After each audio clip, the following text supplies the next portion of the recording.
Arrowhead Chiefs. It's your girl, Miss Nicole. Queen of Hustle, baby. Started from the bottom, now we here. My homie at the start of his career. Let's go. Try to warn him early, hear the truth. Tune in every Sunday for the juice. Arrowhead Chief Podcast, bringing all the news. If you missed the play, come back for reviews. Quick style.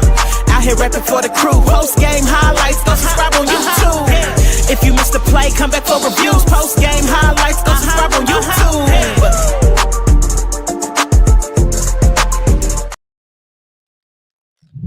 What's up, Chiefs Kingdom? You're tuned in to the Arrowhead Chief Podcast, episode 240. Hope everybody's having a good evening, whatever you're doing. You're at home, you're at work, whatever you're doing. We appreciate you tapping into the live stream today. We got a lot to talk about. We're going to talk about preseason game 2, what we saw in that. We're also going to talk a little bit about Kingsley, talk Rashee Rice, talk about the update on him. We're going to also recap what we saw. I don't know, Mara watched it, but we're going to recap the Kingdom, the ESPN docuseries, and we also going to go around the league, and then we're going to preview what we want to see in preseason game 3. So before we do all that, my brother, how you feeling, player? Hey, man, my brother, I'm feeling good, feeling great, feeling good. We are one day closer. As I saw today, we are Lynn Dawson days away from the kickoff, 16 days away. So, hey, man, I'm feeling great, man. Life is good. Been enjoying not only the Chiefs off-season, preseason, training camp. I just been loving just the process of what we've been doing. Ed Easton came and blessed us last week, man. Great job from him. DJ Diamond Diva, was one of our first guests as the new fomented AHC crew. You had Red Kingdom Media fellas came and blessed the podcast. I just been loving. Hey, bro, I just been loving all just Arrowhead, Chiefs Kingdom coming together, and we ready, bro. We ready to get back on the mountaintop. So the rest of the league, blame the Philadelphia Eagles for this.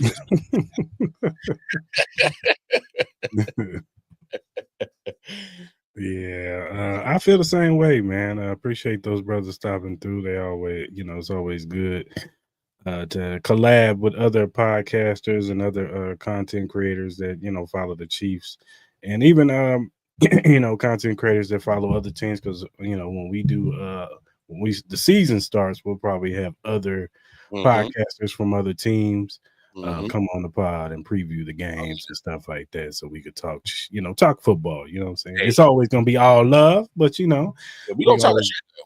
Yeah, we're always gonna bring the other side on the pod if we can get somebody. If not, it can always just be us doing what we do, like how we do it. Hey, I got a good Eagles homie that I know who to call for the Eagles game. Oh, well, that's all I like. That's what I like to hear, play. Oh yeah, he gonna talk his shit.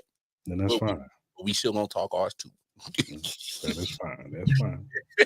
They got the crown right now, so it's all good. For now. They got the crown right now. But let's talk about it, man. Preseason game 2 happened last Friday night in Seattle. And it looked like the Chiefs were still in Kansas City when they played the Seahawks. Shit, they were still St. Joe, bro. That wasn't even Kansas City, bro. I know the starters didn't start. Now, Gardner Minshew started off, and Rashee Rice was out there, Xavier Worthy, but they were just running little dummy routes. And I know Tyquan Thornton had a nice little catch. Big Bob Thornton and Big Bob Tunyon was out there balling out. He got himself a touchdown from Gardner Minshew. And man, the offense with Gardner Minshew looked good. Gardner Minshew's been looking good. He's probably looked the best out of all our backup quarterbacks in preseason, because usually in the preseason our backups don't be looking too good. You could tell it's a big drop off. Whereas Gardner Minshew, I'm not saying he's Mahomes or anything, but he is a very viable backup that you feel confident that if something were to happen to Mahomes, that he can win you a few games. So I'm liking what I'm seeing from Gardner Minshew. It looks like he's picking up the offense pretty good too. So shout out to Gardner Minshew. Yeah. But like my man Dre said in the comment section, the backup linebackers can't tackle for shit. The front seven can't tackle for shit. Like I told y'all before, if you ever heard the law firm of Cochran and Christensen, I'm sick and tired of them. Get them off my team right now. No, they can stick on special teams. Just keep your asses off my defense. Cochran has no business being the backup middle linebacker. He's been in this team for 3 years now, and he looks like he's lost. This is worse than Ben Neiman. Ooh, damn! You know that's disrespectful when you call a man worse than Ben Neiman. That's worse than Ben Neiman, and Ben Neiman was terrible. But this is worse than Ben Neiman. God damn, that's cold, dog. Like. And I get it. Seattle put their first team out there, so they're supposed to look like that. Let's just keep it. Let's keep it a stat. Yeah. Sam Darnold was out there. They two running backs was out. Starting running backs was out. The Charbonnet was out there. I think JSN was out. I think the full array of weapons out there was out there. So I'm not sitting up here acting like the sky is falling. Because none of our starters was out there. No Chris Jones. I think Charlie O was out there. And I'm going to be real with y'all, man. I ain't trying to make no excuses. I just personally think they didn't want to be out there. Nah, they didn't give a damn. They was like, I think they mentally checked out once that rain started falling. It's preseason. I'm not trying to get hurt. Well, y'all got me out in this rain. I'm in Seattle. It's 7:00 at night, 9:00 my time. Get this shit over with, bro. Get out of here, dog. Let's let these dudes do what they do. Let's get the hell out of here, man. Hey, man, we headed back to KCI. Yeah, let's go. And that's how they played the whole game. But there were a few bright spots in the game. Jeffrey Bossa continues to flash on the screen. I say Rashee Smith had a better outing at running back. He had a couple big plays in this game. I'm trying to think of anybody else. I mean, Ashton Gillette kind of popped out a little bit. Omar Normalai, he probably should have had a sack. He ended up getting hurt, tweaking that ankle, and I still think that ankle was already bothering him. He's been out of practice this whole week. I don't think he plays on Friday. I think they're going to sit him until it's time for the regular season game, which they need to do because they're going to need him because the defensive line. Yeah, Sky Moore. My man Sky Moore did not have a good game outside the punt return. And shout out to him for getting that punt return because he really needed that. He needed that, bro. He really needed that just to give him some little bit of morale for the rest of the night. But coach, I got the punt return. You still need me. I'm not. It ain't no slander. I'm not slandering the young man. I was hoping for the best for the young man. I want the young man to succeed. You know what I'm saying? I was hoping that he could put it all together, but for whatever reason, it just hasn't come to fruition. You know, and look, I know a lot of people try to, and this is a Brett Veach conversation, and I get sick and tired of having this conversation about Brett Veach. We've won 3 Super Bowls since the man's been GM. Man knows what to do, bro. Like, come on. And been to 7 straight AFC championship. If you want to say 6 under his tenure, fine. We've been to 6 straight AFC championship games. He's a big part. I'll give you some more perspective. It could have been Chris Ballard. You see what's going on over there in the Colts right now, right? He can't figure out to get it down. You see what's going on over there in Indianapolis, right? Hey, you know them motherfuckers in trouble with Daniel Jones as your starter, baby. I'm just saying. So, and then, you know, John Dorsey, yes, he was a hell of a scout, but he was terrible with the cap. He was bad. Put us in cap hell. So, you know, that was one of the reasons. That was just one of the reasons why he was out of here. But as far as Sky Moore goes, look, man, it just didn't work out. And look, it's not like this was a Chiefs pick. This was a lot of the Daniel Jeremiahs, the Todd McShays, the Mel Kipers, the Bucky Brooks, anybody you think of that you listen to as far as draft, this guy, he is a good player. They were all high on Sky Moore. Yeah. He was moving up the draft boards. Everybody was high on Sky Moore because he had a good Senior Bowl. He had a good senior year in Western Michigan, like 1,400 yards and like 13, 14 touchdowns or something like that. So it wasn't like he wasn't like he was some dude at Western Michigan that had like 500 yards but flashed a few times. Like he had some productive. He had a productive senior year. So it's just unfortunate it didn't work out. You know what I'm saying? Like, he's still on the team right now, but I don't expect him to still be there. So he was a pick of mine on draft night as well. I wanted him over Pickens. And see, that's another discourse is that everybody wanted Pickens. I was one of them. Wanted Pickens over Sky Moore. I watched Pickens at Georgia, and I thought he was great at Georgia. Well, to be fair, I know he was a little bit of a head case, and he's still a little bit of a head case. Ain't no little bit, bro. Nah, don't candy coat it, Chris. He's a head case. He's a head case. Still is. All right. He's a head case. That's what I'm saying. Just give it a little bit time in Dallas before he starts.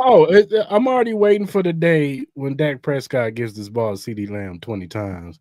He got 12 catches for 150 yards and 3 touchdowns, and George Pickens has 2 catches for 20 yards. No touchdowns, and they still win the game, but he gets into the media and slanders Dak Prescott. Give me the damn ball. Yeah. Well, you know, it's the quarterback's job to give me the ball, Yeah, I can't throw it to myself. Yeah.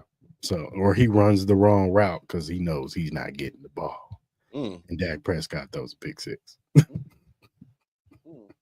Damn, it's like you're foreshadowing some shit for the day. I hope the best for the young man. You know what I'm saying? But I'm just saying. But yeah, back to Sky Moore, man. It's just those 2 drops, and they were like just easy catches, heartbreaking drops. It was just like, damn, my man's mentally gone. Yeah, that's what I thought too. Now he tried to laugh at it. It was just like, damn, he's just mentally gone. So when he broke that punt return, it was just like, it was kind of like a breath of fresh air. Like, at least you got that to sit on, my brother. You know what I'm saying? But I don't know if he makes this team. And if he does get cut, I don't know if they bring him back on the practice squad. Maybe they do, in good faith. Maybe they bring him in because they love him, they like him. It was already said that Rashee Rice and then walked up to Sky Moore and said, "Yo, run this punt back." So you could tell the room loves him. Yeah, they do. That. They've been with him for a while. You know what I'm saying? So they love him. So maybe they try to pull for him to come back on the practice squad. I don't know, but we'll see. We'll see. I know Dave Tope, he talked about him today at the presser, saying that he trusts him. He's gotten a lot better at punt return, kickoff return, and that if it came down to it, he would trust, Sky Moore in the back there. I don't know how true he was talking, but he was just saying to talk. Maybe he was trying to talk it up so a team could look at him. But we'll see. We'll see. But outside of that, one thing that was surprising in this game that we talking, kickoff punt return was Nico Remigio didn't take not one kickoff or punt. I think that was by design, bro. Jalen Royals, he had that one where at the opening drive, before the opening drive, he almost took one back, but the kicker got him. I think he ended up getting hurt on that play too, because I know he got a knee contusion. But he almost took one back. And then for the rest of the game, I think it was Rashard Smith, Tyquan Thornton. I think had a kickoff return, or he took one back. So it's kind of interesting that they ain't got Nico Remigio.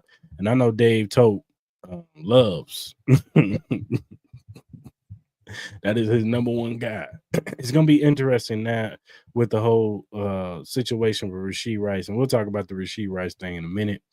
But it's interesting now that Rashee Rice is going to be playing the first 4 games, how this wide receiver room shakes out. Because everybody was in the mind of Rashee Rice was not going to be on the field, for at least the first 4 to 5, 6 games, you know what I'm saying? So the roster was going to have to shake out differently. Maybe, now you can keep a Tyquan Thornton and a Nico Remigio. But now that Rashee is there, you might be trying to choose between Tyquan Thornton and Nico, and now you got to make some decisions. You know what I'm saying? And then that's when it comes into the numbers game. Do you keep 4 tight ends? Do you keep 4 running backs? Like, it's going to be interesting to see what they do with this roster. I don't know.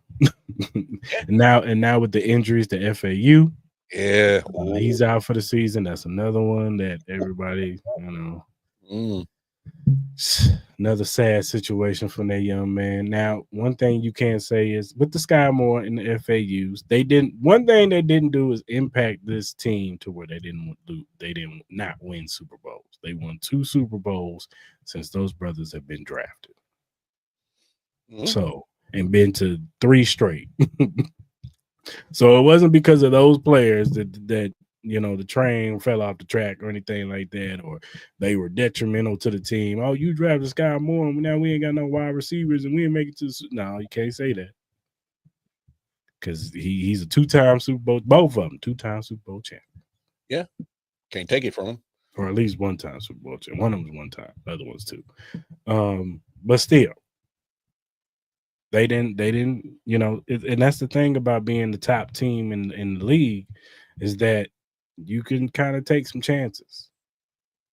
Now, you can't take too many chances. I don't think that was a chance, bro. I think that was something like you said. And another thing that I think that makes the Sky more so not as much of a big deal is because you drafted Rashee Rice. Is because you drafted Xavier Worthy. And those 2 look like they're going to be your 1-2 for your foreseeable future. We'll see what happens with Rashee Rice. If they, give him another deal after this. But they probably will now because now they'll have a little bit more leverage at the table for him to take a discount. This ain't no check discount. This is you fucked up, bro. We're gonna have to take a discount, bro. So he'll probably end up taking like a 3-year some deal. But I do think that those 2 players being drafted did kind of help them, missing on Sky Moore. Well, whereas go ahead. I don't know, Chris. I can also look at it the other way that Sky Moore didn't do enough to make the Chiefs comfortable that they didn't have to draft at his position. And that's true, but at least they didn't do nothing. I hear you. You know what I'm saying? At least they didn't stand pat and be like, oh, no, we're going to make this Sky Moore thing work. Yeah, try to force it. You know what I'm saying? After a few seasons, they saw it wasn't working, and they was like, no, we're going to get Rashee Rice up in here. It's really after 1 year because they drafted Rashee after the year after they drafted Sky. So, so after 1 year, maybe they thought those 2 were going to be a 1-2 punch. And then when the second year of Sky Moore happened, it didn't work out. Plus, he got hurt for the season. Then they bring back Xavier Worthy or draft Xavier Worthy. And that was just like he just kept moving and moving down the depth chart.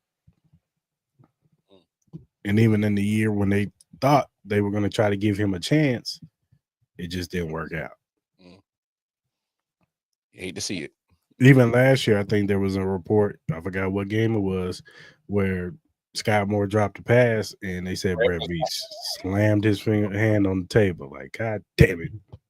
Got me out looking crazy on my job, boy. So, I don't know, man. It's unfortunate. Like I said, hopefully he catches on with another team and maybe a change of scenery will do him some good. Maybe the pressure of being on the Kansas City Chiefs, maybe it messed with his mentals. I don't know. Oh man. Yeah, high expectations when you play for the Chiefs. It's Super Bowl bust when you play for us, and you gotta, It's pressure. That's what I'm saying. Like, and you saw Rashee Rice. He stepped up to the pressure his rookie year. So it's just like we won the Super Bowl initially with Rashee Rice and Travis Kelce. Mm-hmm. You know what I'm saying? So it's just he stepped up to the plate. He was able to handle the pressure, and maybe Sky Moore wasn't. Unfortunately. So, is there anything else you saw in that game that maybe alarmed you? Just the tackling. I mean, just like everybody else, I wasn't happy with the defensive side of the ball. They couldn't stop a nosebleed. Other than that, I mean, I just took it for what it was. Just like you said, it's preseason. We didn't put a lot of the starters in there. I guess the only bright spot, like you said earlier, is I think we got our. I don't know how long they're going to keep on to Gardner Minshew, but I would hope that they hold on to his rights for a minute.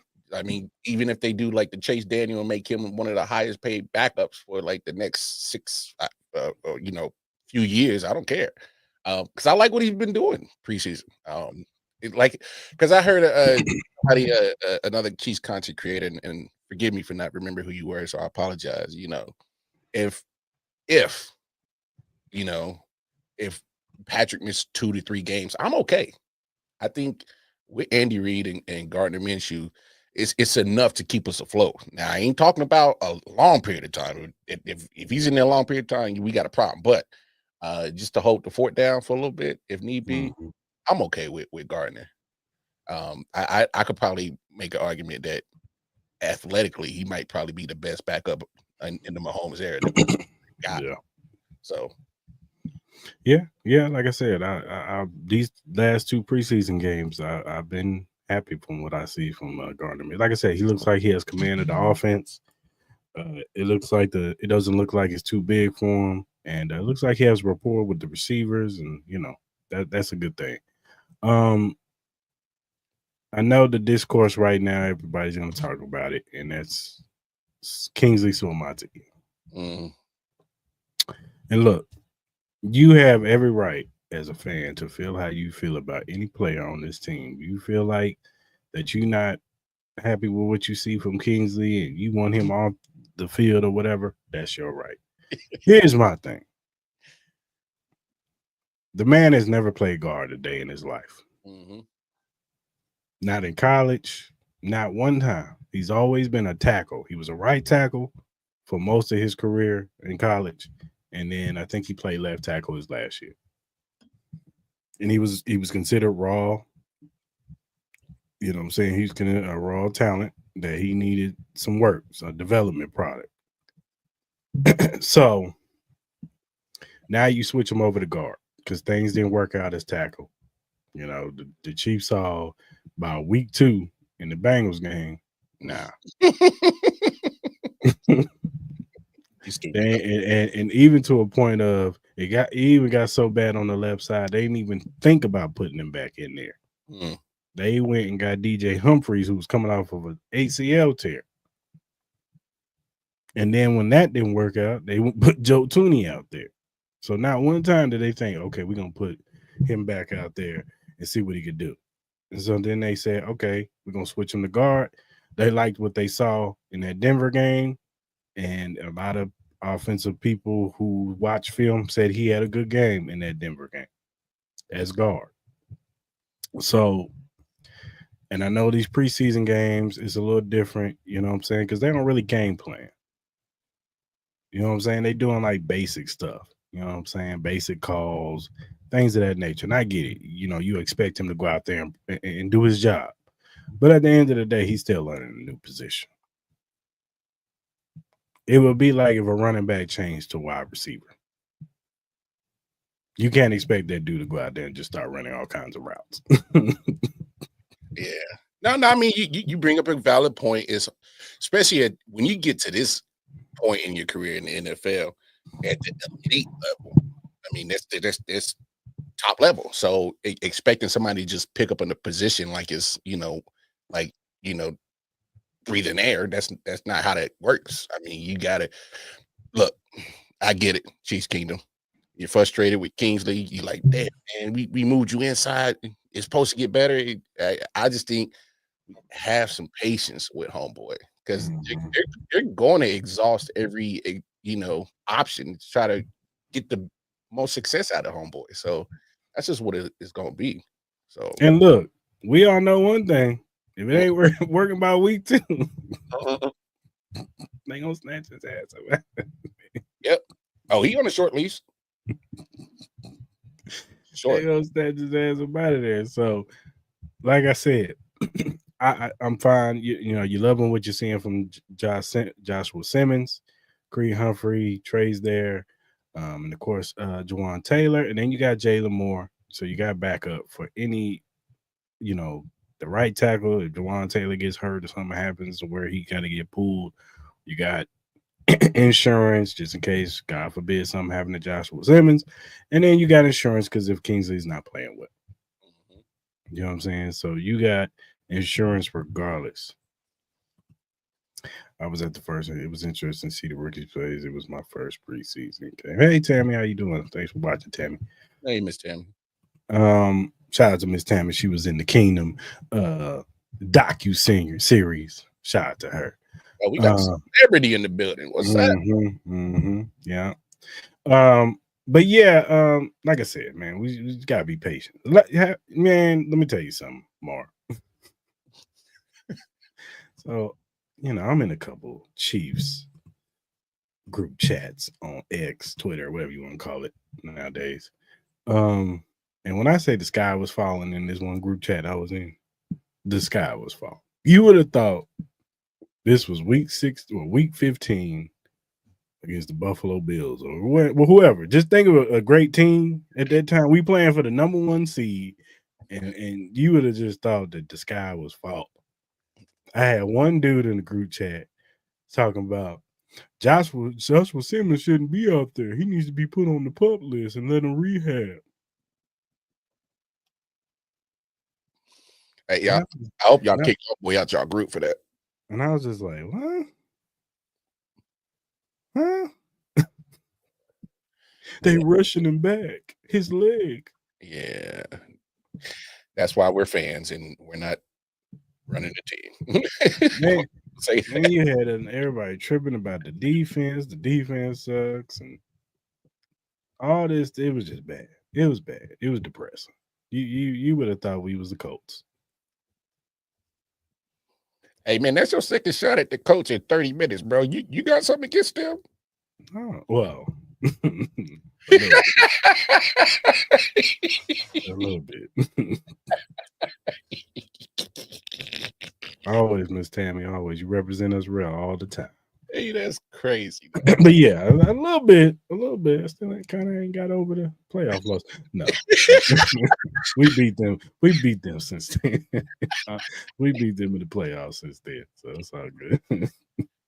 Hey, take that on Peyton, man. Don't take it out on the whole franchise. No, we not. No, but seriously, it's just like, I don't know, man. Chiefs Kingdom they be wilding, man. They be wilding. You would think we won 3 Super Bowls, though. Been to 7 straight AFC Championship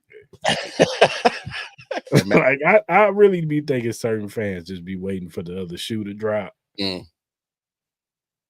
I do. I just be thinking they want the other shoe to drop, and it's just like they just think we're gonna be the worst team in the league. And like this is not happening right now. We're not living in the era. And I get it. We got big expectations for this team because we are the team. You know what I'm saying? Shout out to the Eagles. They won the Super Bowl. Yeah, y'all won the Super Bowl. But at the end of the day, we are the measuring stick. Yeah. And everybody brings their A game when they play the Chiefs. So, and I get it. We haven't seen this offense look good in a couple years. And we want this offense to look, we want, like I've always said this, and we talked about this more. I've always said that I want this team to have fun again. So the games could be fun again. Because it's stressful right now. It's been nothing but stress. High blood pressure. Yeah. You think we want to watch these 1-score games and these close games, even though it's the NFL, and most games end in one. I hate this stat that they just act like the Chiefs are the only ones that win by 1 score.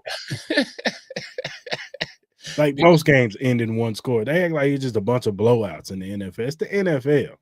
Mm-hmm. I know the Ravens and the Buffalo Bills, they have their games where they blow everybody out. You know why? It's because they use all their great plays during the regular season. They tapped out before they get to postseason. Exactly. That's why they look lost when they play the Chiefs. Because they didn't use all the tools in the toolbox. Oh yeah, because Andy ain't gonna never show his full hand during the regular season. Exactly. You know what I'm saying? Like, he's gonna give you the plays that they like to work on, because a lot of stuff they be trying stuff and they want to show you this. They'll show you this one thing over and over. So by the playoffs, you think that's gonna happen, but this has happened. You heard Greg Rousseau when we played the Buffalo Bills. He was like, "Man, they ran like 20 plays I ain't never seen before." Ain't seen that. That one. And I'm sure Spags did the same thing. Of course. The last play of the game. Josh Allen ain't never seen that, because if he did, he would have called out, "Oh, Trent McDuffie's coming behind George on the blitz."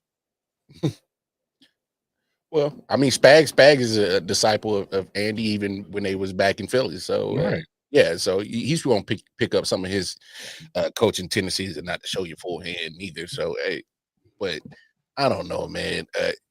I trust Andy. I trust the organization to find out what works best with Kingsley. And I think another thing that we haven't really discussed is you kind of look at some of these,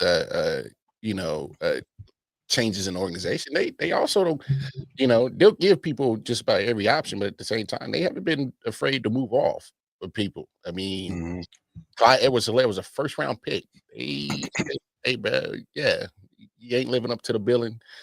We got to move on. So, hey, look, they also have shown they're not afraid to make changes if it's necessary. So, I be patient, Chiefs Kingdom. Who knows? We might mess around and have our left guard for the next 10 years with Kingsley. We don't know. And this is gonna be part of the story. Mm-hmm. The next documentary they put out, they can be talking about at the beginning of it, Kingsley was bad, and then now look at him, all pro. Mm-hmm. So a level of patience, people, because my man ain't never played guard a day in his life, and he's still learning. He ain't seen these type of athletes in BYU. Yeah, he's learning on the job, literally. You ain't never learned on the job. Hey, all the time, dog. You ain't never got hired somewhere, damn well you don't know what you do. Man, yeah, I didn't lie a couple of times on my. You be like, what the hell have I got myself into? But I figured it out. I need that job, dog. Yeah. But you learned, and now look at you. You one of the best at your job. Mm-hmm. They ask you to train people. Mm-hmm. You know what I'm saying? So I'm just saying, have a level. Give my man some grace. He's still young, man. He's still learning. He young. He trying to learn the position. It's his second year. He just gotta learn. He just gotta learn to time that snap a little bit better, and be a little bit more on time. With his jump when he's jumping the snap. You know what I'm saying? Because he be a little late. He do. I think he's just not used to playing, and that was his problem. At tackle.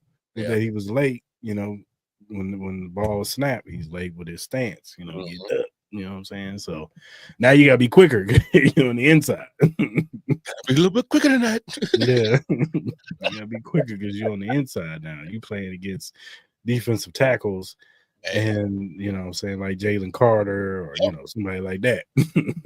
Simmons, Joshua Simmons, yeah. There's some baller D tackles not named Chris in the league. So there's still some good ones out there. We got to play Dexter Lawrence week 3. So. Yeah. Now that sidebar, now that you bring that up, that week 3 is not going to be a cakewalk. No, it's not. It's not.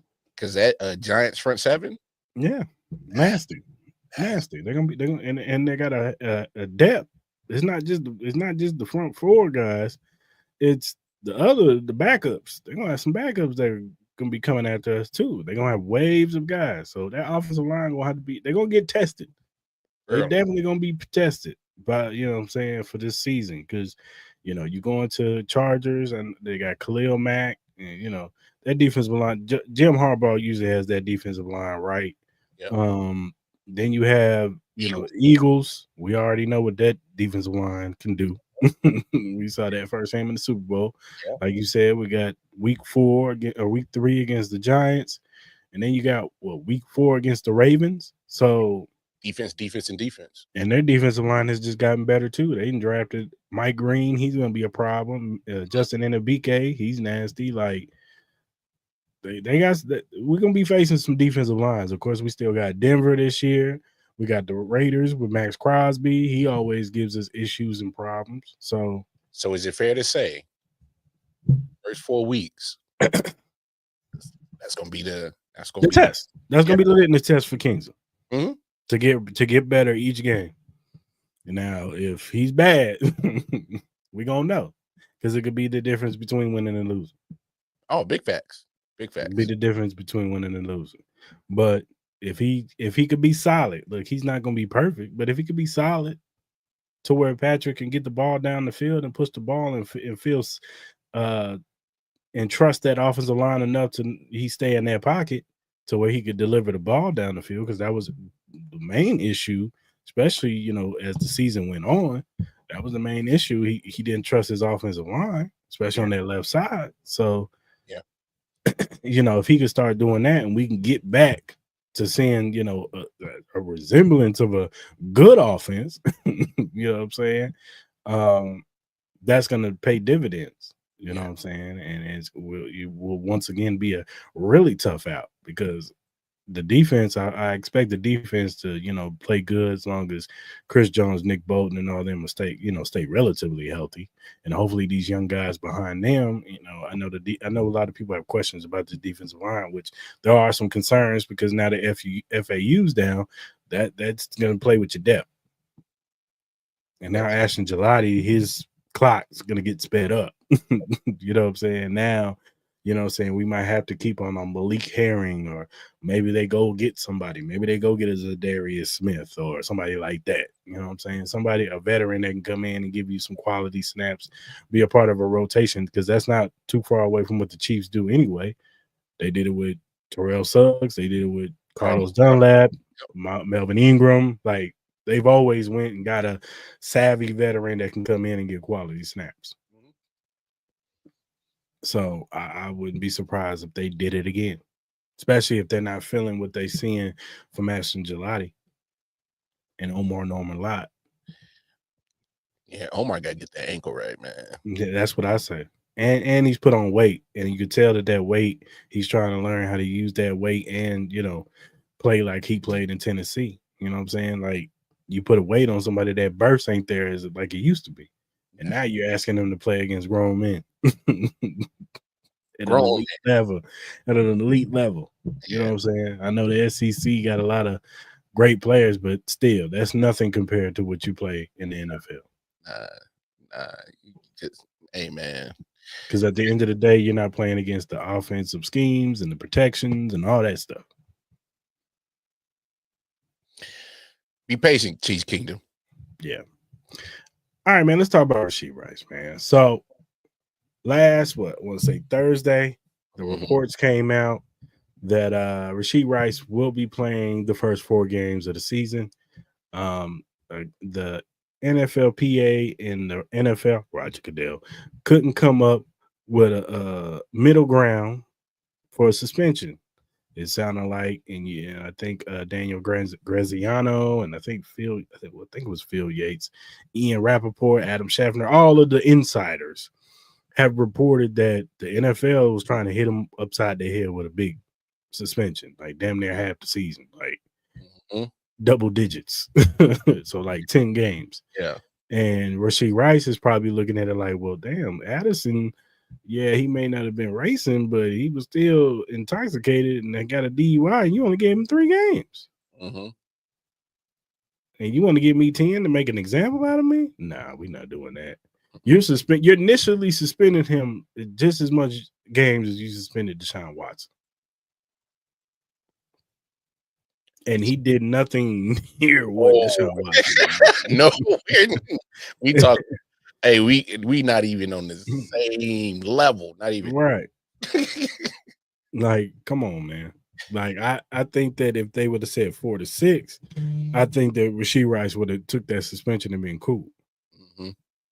Now, somebody did bring up, because they did say that he requested to play these 4 games, and somebody did bring up an interesting point. My man a little light in the pockets right now, so he might need some game checks right now.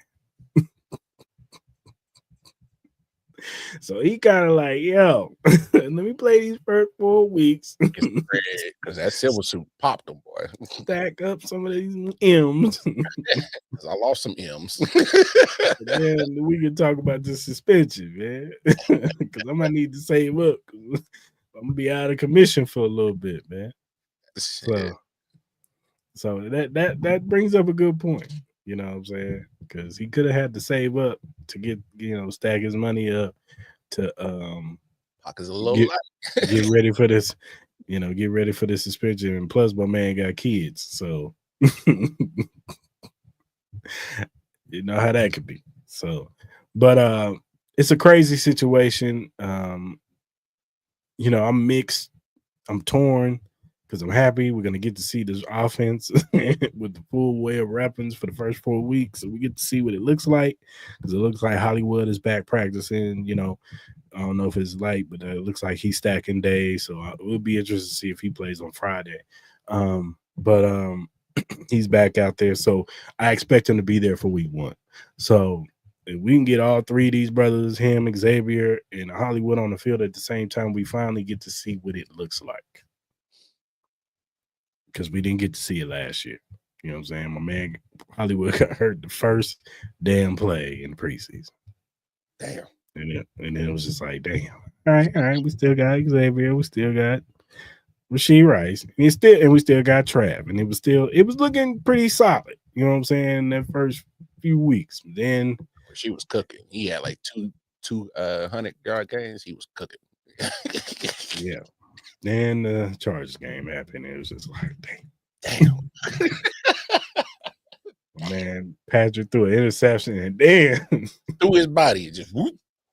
Boom, just hit my man in the leg. It was, I'm like, damn. Hey, I saw that again on the game. I cussed Patrick out again, because when it happened live, Whitey was watching the game. I said, "Well, Pat, what you doing, bro?" Like I was mad at the interception, and then I got mad again because you just threw your body.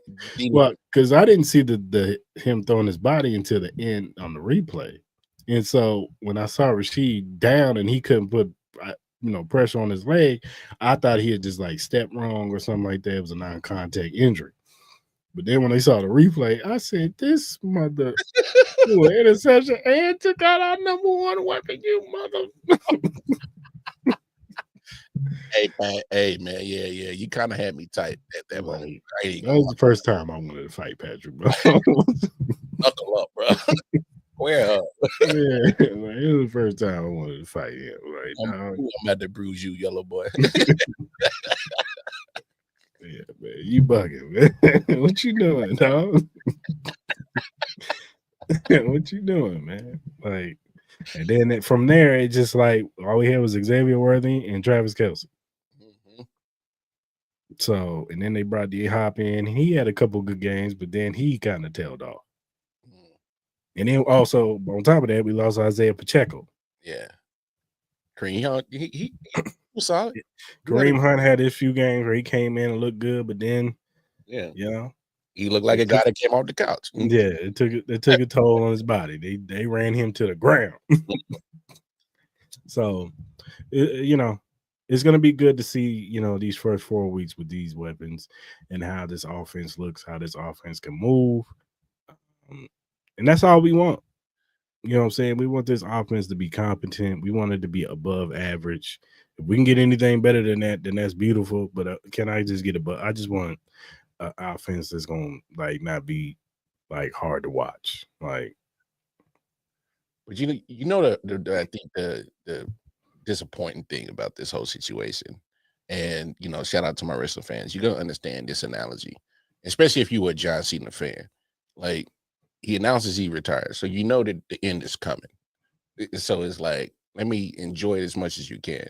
This is almost like a similar situation where we're like, all right, we're gonna enjoy these first 4 games with Rashee in the offense, Hollywood, Xavier, Pacheco, Trav.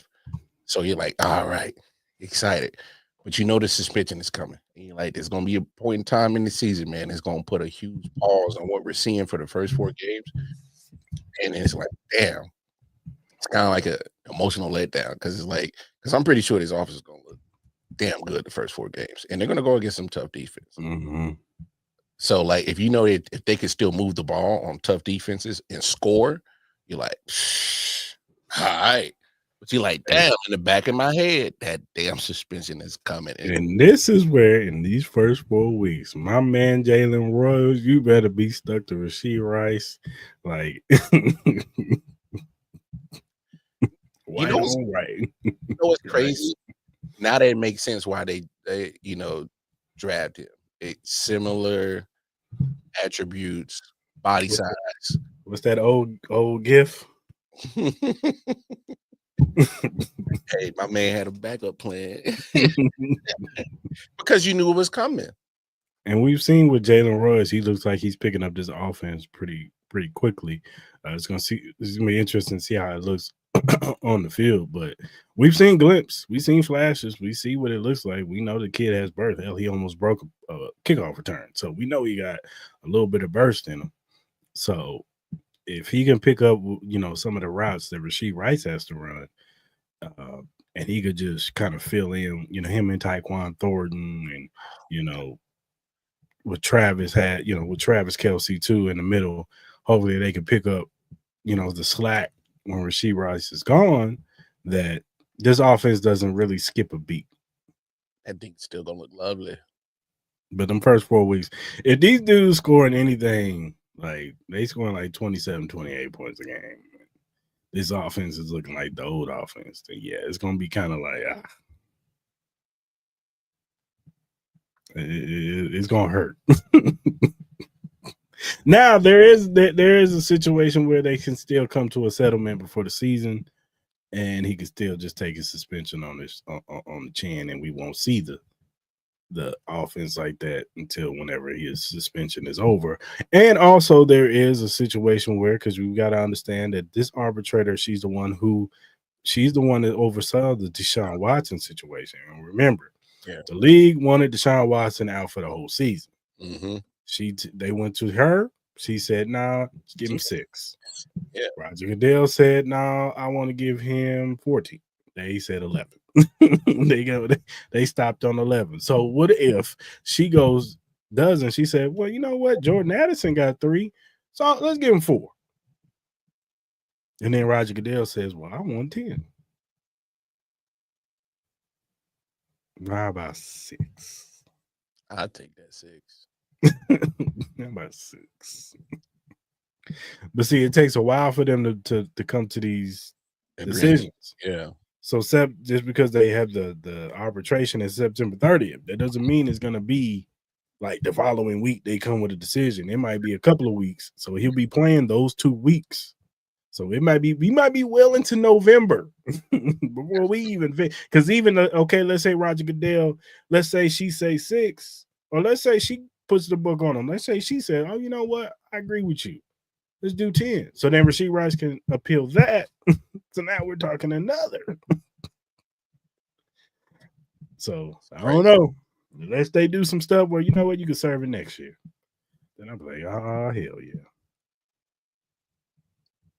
But I don't see that happening. I don't know. I'm kind of indifferent. I'm more just like, get it over with. That's how I feel. That's how I was. I was like, because I'm thinking it's going to be 4 to 6 weeks. Mm-hmm. So I'm like, all right, he come back like what, mid-October, late October.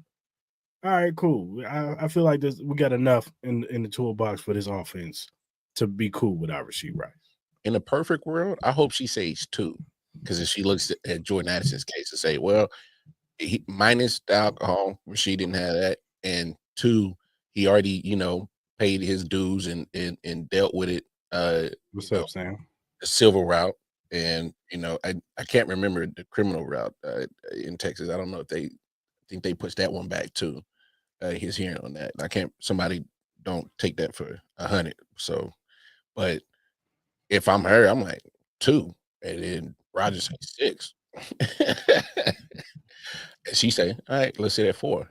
I'll take that too. That's a perfect world, but yeah, I don't know. Let's just get it over with so that we'll see what we see in the first 4 weeks, and then we'll go from there. And Matt Nagy talked about it today at the presser. He said that they've already had implemented plans, life with Rashee Rice and life without Rashee Rice. So, as you should. Yeah, of course. That's what good organizations do. So, I'm sure they had a plan in place just in case he wasn't there. How the offense was going to run, who was going to fill in for those type of routes that he was going to run, and then with him back, all right, now we can get back to doing this. He can do that, and we can move this guy back over here doing this.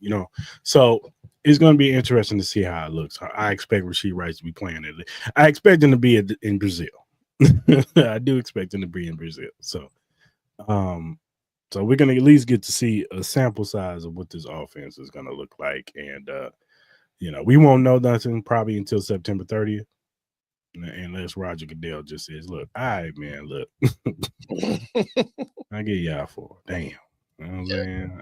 I tried, y'all. Yeah. I thought y'all was going to go for it. So, yeah, I still think that's crazy.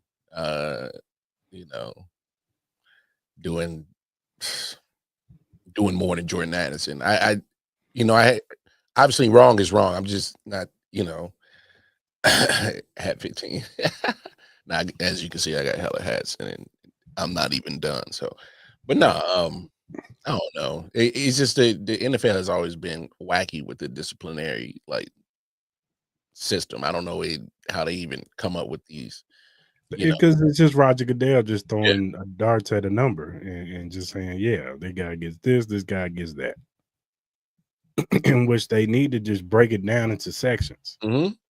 If you break the domestic violence conduct, this is what you get. This is the range of what you can get. You know what I'm saying? Of the severity of the case. Yeah, minimum. You know what I'm saying? Like if you just went all crazy on the girl, then you're missing the whole season. You're done. We sitting your ass down. But if it's a situation where you might have grabbed whatever, all right, we'll sit you down for 5, 6. You know what I'm saying? Buy for sale hat. No, we ain't selling no hats, player. Go to New Era. Lids, just like I did. Right.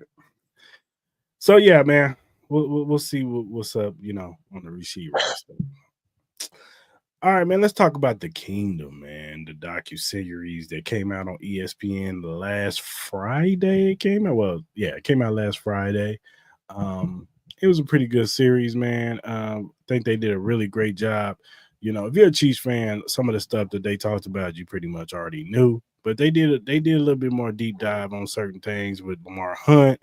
Mm-hmm. They went back in time with Lamar Hunt and some of the things that he did when he was, still alive and breathing, doing his thing as the owner of the Kansas City Chiefs. And I still don't understand how nobody's made a biopic on the Foolish Club. Like that's a layup movie right there that could probably win a whole bunch of Oscars right now. Like who hasn't nobody wrote a script? Disney? That's a Disney movie. Hey, see. Hey, there's some things you need to hold to your vest. And you're right. And that was one because you should have just went ahead and wrote it. I should have. I still can. And so did the Disney. See, man, come on. And you had the full Kingdom support. We hey, come on, man, see, came up with the script. I'm just saying, like, I see that story every time. I'm like, nobody's made a movie on this. This is movie material. Like a dude who was trying to get an NFL team, they told him hell no, and he made his own league. Mm-hmm. And ultimately, this league was getting all the better players, black people, getting all the better players, and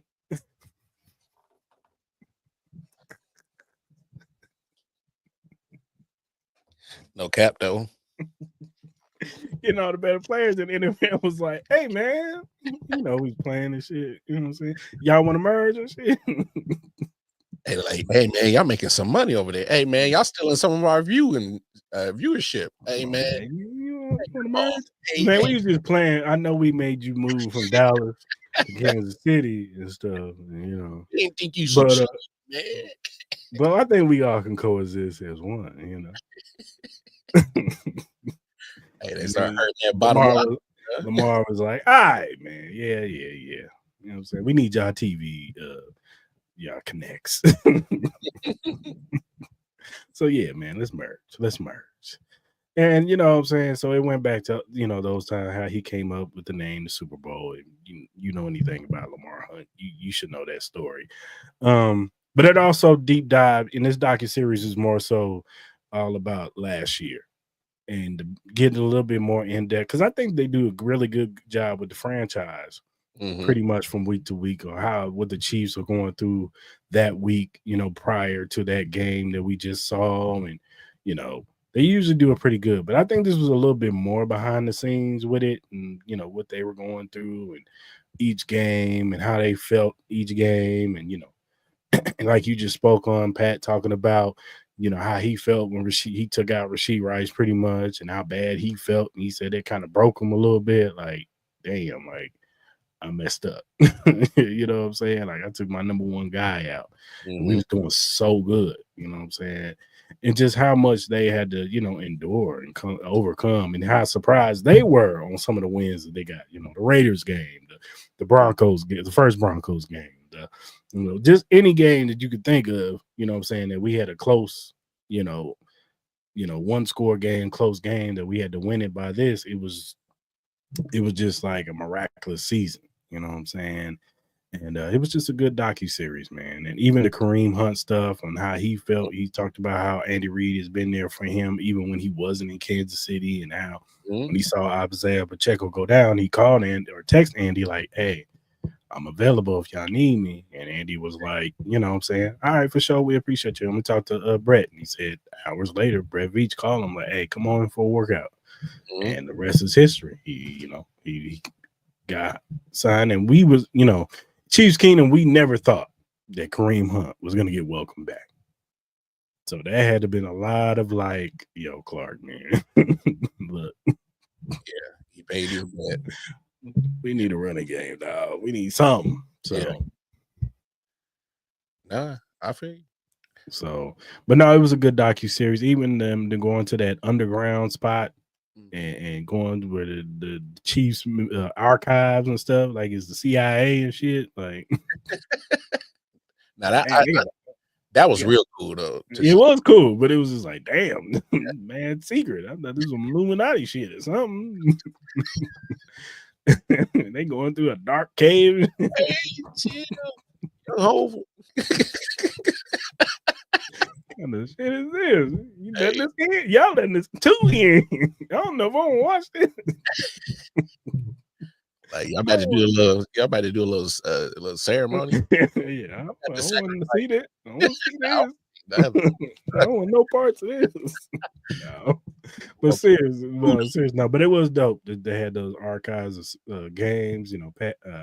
Patrick had his rookie cleats that he wore, his first year cleats that he started in his first game. You know what I'm saying? In a box, and Andy had the confetti, I think, from the first Super Bowl, and then Travis had his suit that he wore from SNL in there, and it was just real dope. It was real dope to see something like that, and yeah, it was just a good docuseries. But my favorite part was the last part with Chris Jones. I'm still need somebody to clip that for me. Red Tribe Cinema did. I should have sent it to you. That's my bad. No, I saw that. I like the last part where he said, "See you in the Super." I need the whole thing. Oh, you need the whole thing.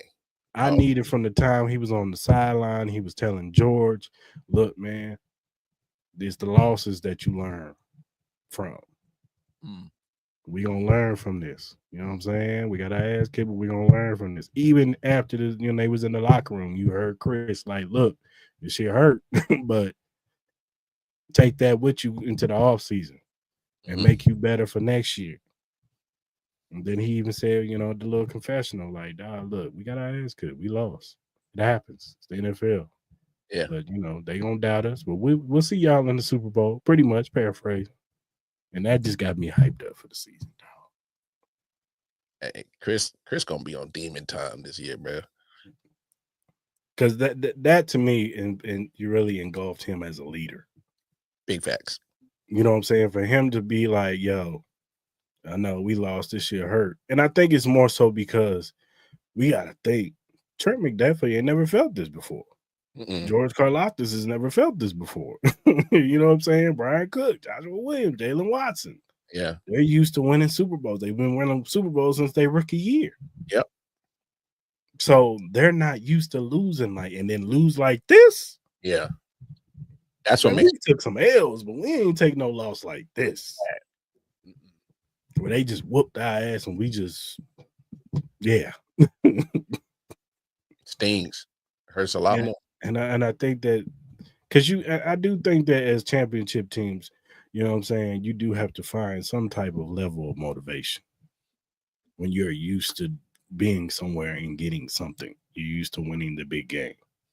Because at the end of the day, we got 15, we got Andy Reid, we got Chris Jones. Yeah. We got Travis Kelce. You know what I'm saying? And then we got Trent McDuffie and George Carlin. You know what I'm saying? We all just, in them big moments, we always rally. Even when it looks like it's bad, we just find a way to get back into the game. And next thing you know what? The scoreboard, we win. Even it's over. Because even in every Super Bowl that we played that we've won, it ain't over till it's over. It looked grim. First one. It looked bad in the fourth quarter. 7 minutes left. We down by 10. They come back and win by double digits. Same thing at Philly. Down by 10 at a half. We win by 3. 49ers game. Second time. We were down again. One in overtime. It ain't overtime. So it's like it's never been like in the Super Bowl where the Chiefs just dominated and whooped somebody's ass. Yeah. I would love to feel that, but we always triumph, came back, won, we holding the Lombardi. Outside of Tampa Bay and this last one. And there's always been circumstances. The Tampa Bay game, the offensive line was damn near down to the 3rd and 4th string. And a lot of people, I think, gave Patrick a little bit more grace and excuses for that game. I don't even call it excuses, just, it was just a clear cut, that was bad. It was some drop passes that probably could have helped the squad. That too. It was some drop passes. It was. I remember that. That's Tyreek Hill dropped the pass. Damian Wood or Derek Williams dropped the pass. Trav dropped one. It was some drop passes. It was definitely some drop passes. And it didn't help that Andy didn't want to run the football even because when we did run the ball, we was getting like 5 yards a clip.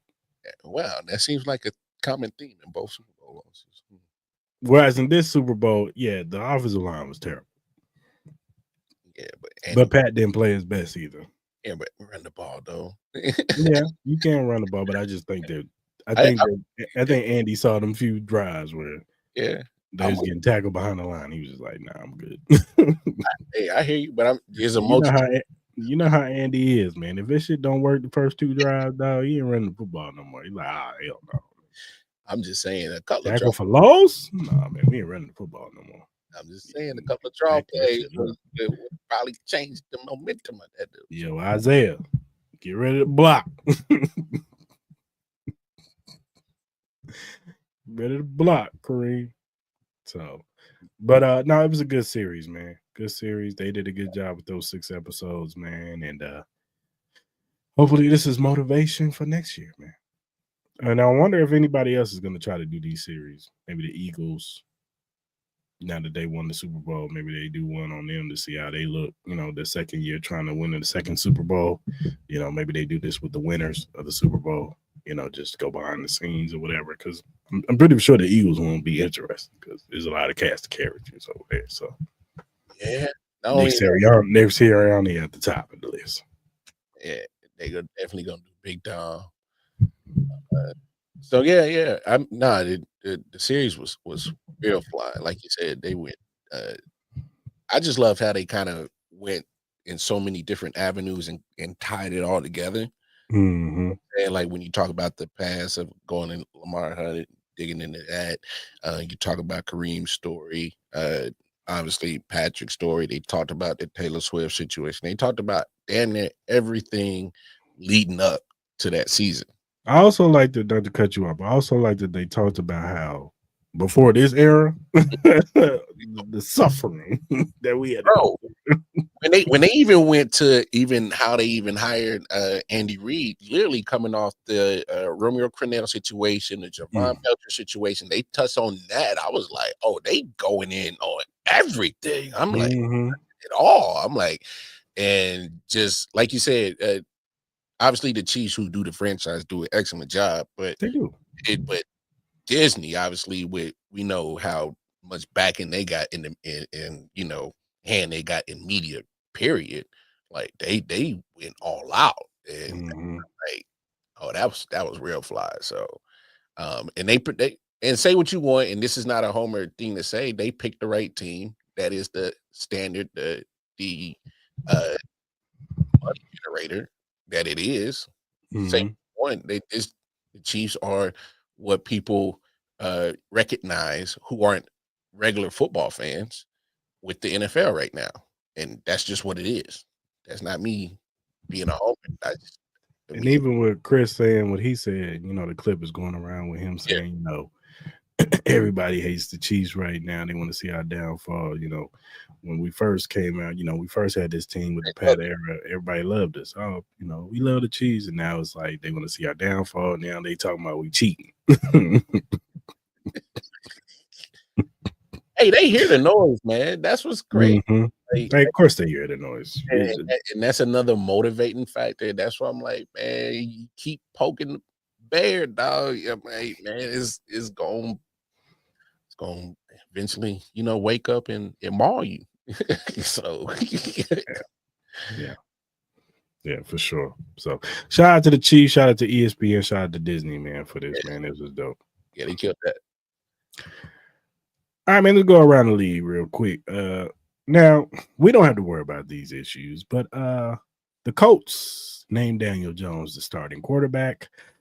Anthony, what's his name? Anthony Richardson. No, he will be the backup.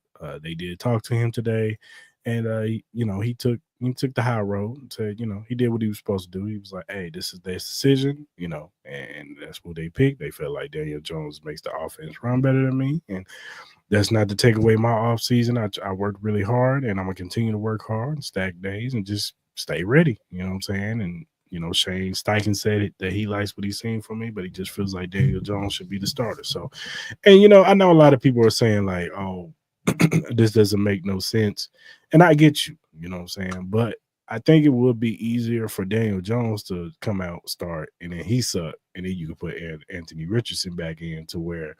Now you put Anthony Richardson back in out there, he sucks, and you put Daniel Jones in there, you can't put Anthony Richardson back out there. You can't. So I just think that's how they're looking at it.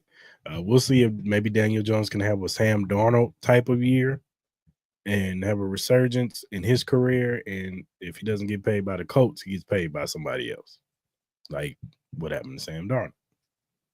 So, it's going to be interesting to see how the Colts look. I think the Colts, outside of their quarterback situation, I think they did a damn good job of bringing talent in this offseason. You know, they got Shavarius Ward. They brought in they got that one safety. I forgot his name from the Vikings. They got a couple pass rushers. They did really good in the draft this year with Tyler Warren, tight end. The wide receivers, it looks like A.D. Mitchell's look like he's extending this year.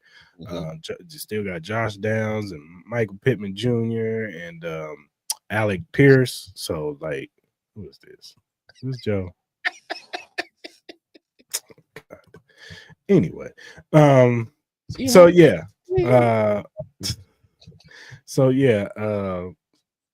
we don't have those type of problems, but yeah. How you feeling? No, I mean, I think you pretty much summed it up. Anthony Richardson just got to stay ready because it's not like you know, you're getting replaced by an all pro. So yeah, Daniel Jones. Yeah, it's a good we chance. already know. Now maybe not with the media of New York not on his back and the pressure of New York. Maybe you know, he doesn't have that type of pressure on him now. He can just play the game because in Indianapolis, the media is not going to be on him like you know what I'm saying, like it is in New York. Where they come in with a razor blade. Why you suck? Why you suck this game, man? And mess around and get your headdress leaked. Why you trash, homie? You tell people why you suck this year. Oh, that's crazy. So yeah, you like stay ready, Anthony Richardson. And the crazy thing is not the physical gifts, because he reminds me of a build of Cam, but he doesn't have he's just not having the durability. And he doesn't have a lot of snaps. Like he hasn't played a lot of football. He played one season at Florida. You know what I'm saying? Like he doesn't have a lot of snaps. No, you're right. He doesn't have the reps in. Me and my homeboy Randy Reber were having this conversation last night. This is a Trey Lance situation, in my opinion, where you got drafted real high, and you didn't have the snaps coming into the league, and so you, like you said, learning the job on the fly, and especially at quarterback. That's the job you really can't learn on the fly in the NFL. That's the toughest one. It's going to be too many ups and downs. And say what you want, that messes with the mental psychology. And you know what, Chris, I'm gonna give you credit because I saw in the chat you made a great point about how the coach organization is kind of looking at AR.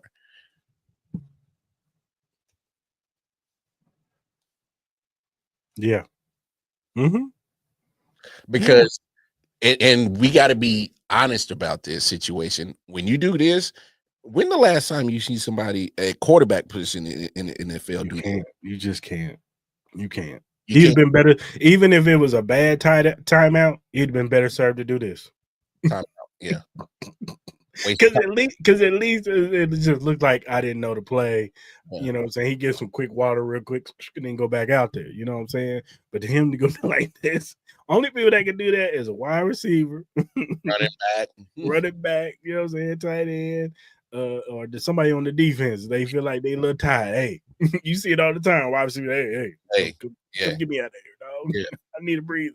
I've been running these go routes and you ain't the damn ball. Yeah, I ain't getting nothing, man. Hey, you ain't even see them dudes be like, go ahead,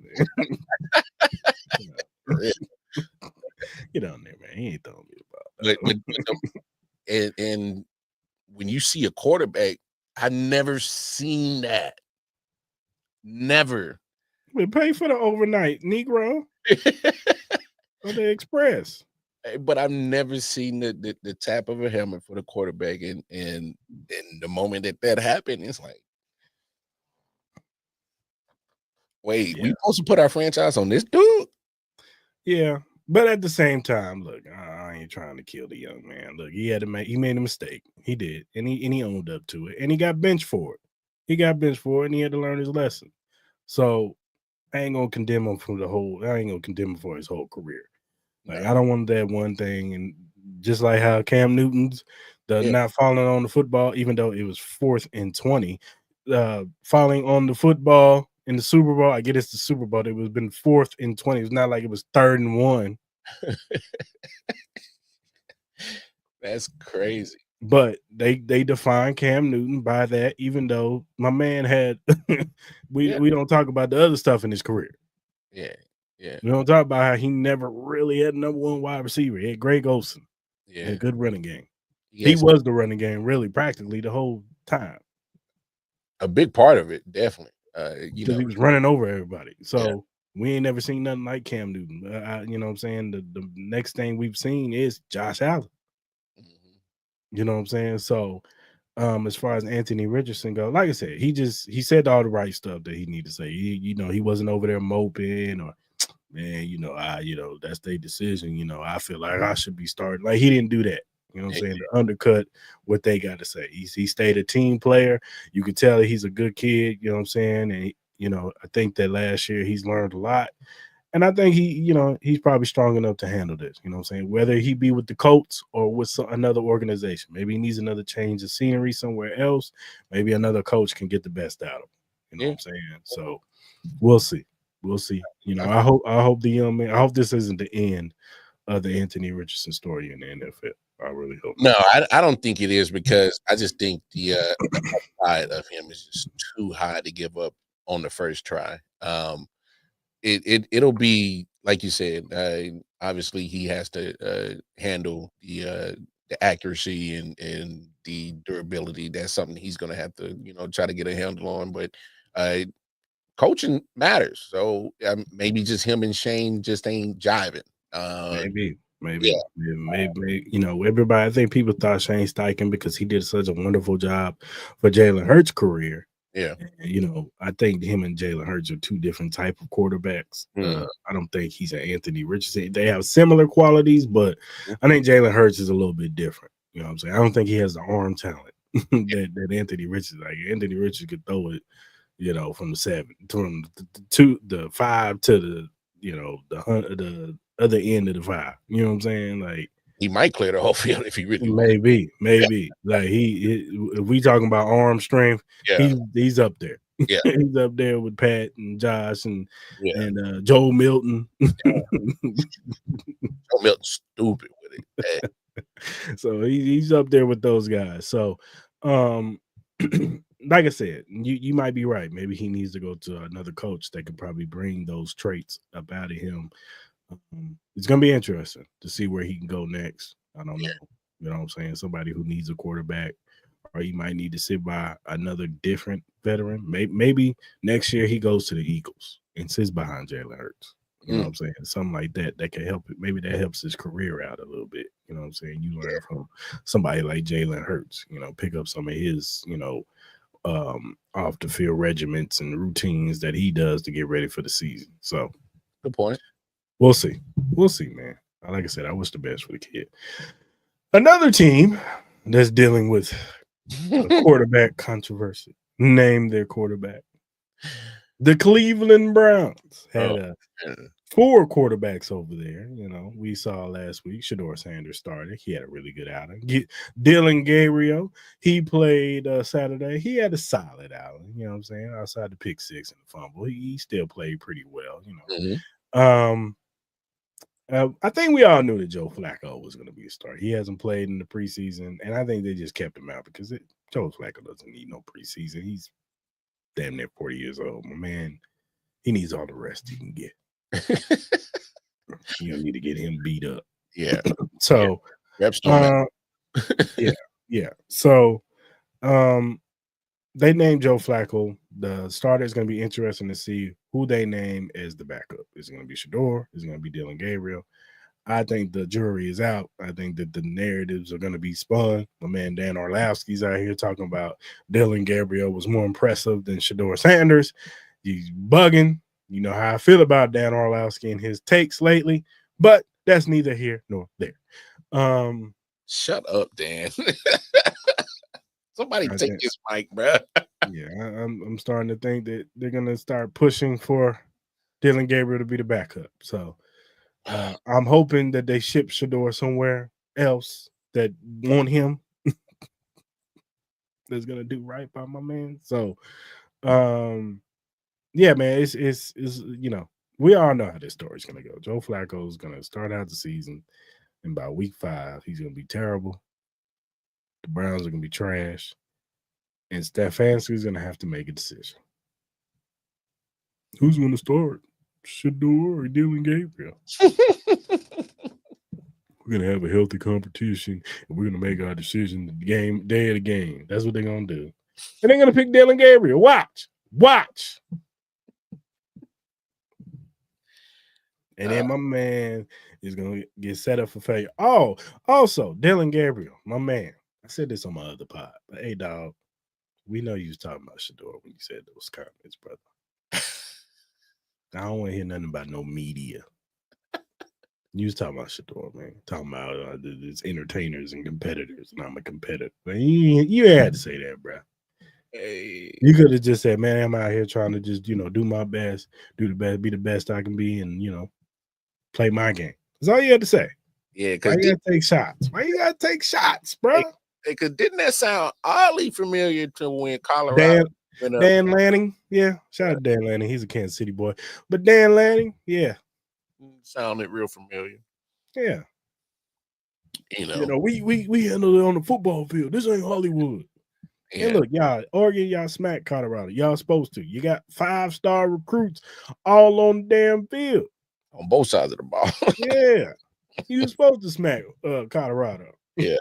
They came in with 2 5-stars. Exactly. Well, one. Travis. That's Yeah. it. Yeah, because the door was a 4, I think. Yeah. So I'm just saying, bro. And I hear you. Dylan Gabriel. Pipe down. Relax, bro. Relax. Like I told y'all, man, shout out to my man Randolph. This is no disrespect. I mean disrespect with Randolph, but your Saints are gonna be terrible this year, dog. I'm just putting it out there. Play like They're gonna be bad, bro. And look, Spencer Rattler looked better in the last preseason game, but geez, they gonna be bad. I feel bad for Chris Olave, man. Get free Chris Olave, man. Send him on over to KC or something. I wish he could. He ain't gonna do that. I'm kidding. We don't need everybody in the world. Just send him somewhere with a competent quarterback, man. Yeah. Get Olave up out of there, man. Because they sending that man ambulance footballs already, bro. They already about to get that man smacked out. You know what? I don't mean to move that along, but no, go ahead, man. We ain't gonna talk about the Saints. Speaking of, because they ain't worth talking about. They're gonna be the worst team in the league this year. And them and the Dolphins are gonna be the worst team in the league this year. Nah, I wouldn't put the Dolphins down there because I'm putting the Dolphins in there because 2 are gonna be respectfully. He's gonna be out by week 5. Hey, yo, that's crazy, bro. And all they got is Zach Wilson and Quinn Evers. Have you seen how Quinn Evers looked in the preseason? Terrible. Oh, he might not even make the roster, bro. How did Arch Manning not start over this kid? Because Sarkisian was over here being loyal to the mother. Archie, man. Hey, if you don't, I'd have been talking to them boosters. Hey, open them wallets because we about to move this football. Sidebar, not to get off track, but my man Arch Manning in his press conference, they was asking about Archie Manning, talking about, he's staying another year. Arch was like, I don't know where you got that from. I'm coming out if I get a first round pick. I'm out of here. Hey, I said this the other day. I don't know if you agree with it, but I think Arch Manning can have a mediocre year and it ain't gonna change nothing. It's not. He number 1. Yeah. Unless somebody just has a like Nussmeier or K. Kublik or one of them just have a great season, or another quarterback just has like a great season and they get to at least the semifinals. I don't know. It's Arch Manning a bust. Like Arch can't sit up here and be having like 2,000 yards passing, like 20 touchdowns and 6 interceptions. Like, nah, bro. I ain't going for that player. Not with them weapons out there playing. I hear you, but that last name carries too much weight in the NFL, and he's staying at number 1, man. So, but just shut up, shut up, Joe. I'm just saying, yeah, he was in the league. He was. Hey, so hey, look, for Arch, man, his ticket's written, man. It's just like that man was making one of the top Saint next year. Yeah, but he was making one of the top NILs sitting on the bench, bro. So like I should tell you something. Like I don't know, man. You say he's gonna be a Saint. He's gonna be a Saint next year. He's gonna follow in his grandfather's footsteps and play for the Saints. That's crazy. That's crazy. The story is right there, man. Yeah, it's written right there. You're right. It's right there, man. The Archie Manning, then what 40, 50 years later? Well, how many years Archie played? How many years ago he played? But I think about 70s, 80s, around there. Yeah, so something like that, 30, 40 years, whatever. But Arch Manning comes to say the franchise. Yeah, because you know what's funny? Because they about to put them paper bags over their head this year. Because the Aints is back. It's back, baby. The Aints is back. But it's funny, but preseason, like some of these cats going out there and playing is. I know we ain't supposed to put too much stock into it, but the Bengals look like the Bengals. What I'm expecting when they come. They's over there almost got damn Joe killed for me. No, Joe almost got himself killed. What you doing, Joe? Get your ass down, man. No, why are you playing? Get out of there. No, I get why Joe played. Joe said, "I'm tired of these slow ass starts, bro, because we be off and shit. Our timing is off. Like this is our preseason game 1, man. I ain't ready. I ain't ready." And now he looking at that defense like, "Yeah, we got to be ready on this offense. We want to score a lot of points week 1, dog." Because we in trouble. If you saw, and I know it was preseason, but if you saw that defense last night, bro, 4 drives, that first drive, my man Jalen Daniels, 4 plays. Beep, beep, beep, beep. It was then the second drive. Beep, beep, beep, beep. That was with the backup. And marched straight down the field. Joe was like, "Damn that, bro. I'm playing all first quarter." And almost got himself killed. Get down, Joe. Hey, did you hear the commentator? He said, he's like, "Hey, get down, Joe. You don't get yourself killed for me in this preseason game." Yeah. My man trying to do some Patrick Mahomes stuff, go swing, and he, like, man, what are you doing? Zach Taylor, I'd have cussed him out. Hey, if you don't throw that ball away, bro. I'd have cussed him out. Give me your goddamn helmet. What's wrong with you? Hey, man, get that man his ball cap. He's sitting down for the rest of the game, man. For real. Bugging. Like a mud. Like a mud. Jamar Chase ain't even out there. Jamar Chase, T. Higgins, they on the sideline. You sit up here trying to play backyard football. You ain't Pat. Man, if I was Lamar Jackson, you ain't Lamar Hunt. I mean, you ain't Josh Allen. Lamar Jackson, you ain't none of them. What are you doing? You ain't Justin Herbert. Hey, you know you didn't miss half your career, bro. You need to chill. Yeah, you ain't got hurt before them legs. In Washington. I'm just saying, man. Like, all these people trying to bang on, and Trey Hendrickson, shout out to my man Trey Hendrickson, staying on business. Hey, he was over there watching that game like. He looking at Mike Brown like, yeah. Hey, yesterday's price ain't today's price. Up. No, it going up. That agent was on the phone like, yeah, that offer has changed. Hey, Mike, we gotta talk. Yeah, that guaranteed it went up, player. Hey, couple of I'm more. surprised you didn't see this morning. Breaking news, strange. Highest paid defensive end. You know you done fucked up, right? Mike Brown ain't they trading his ass. They not really trading his ass.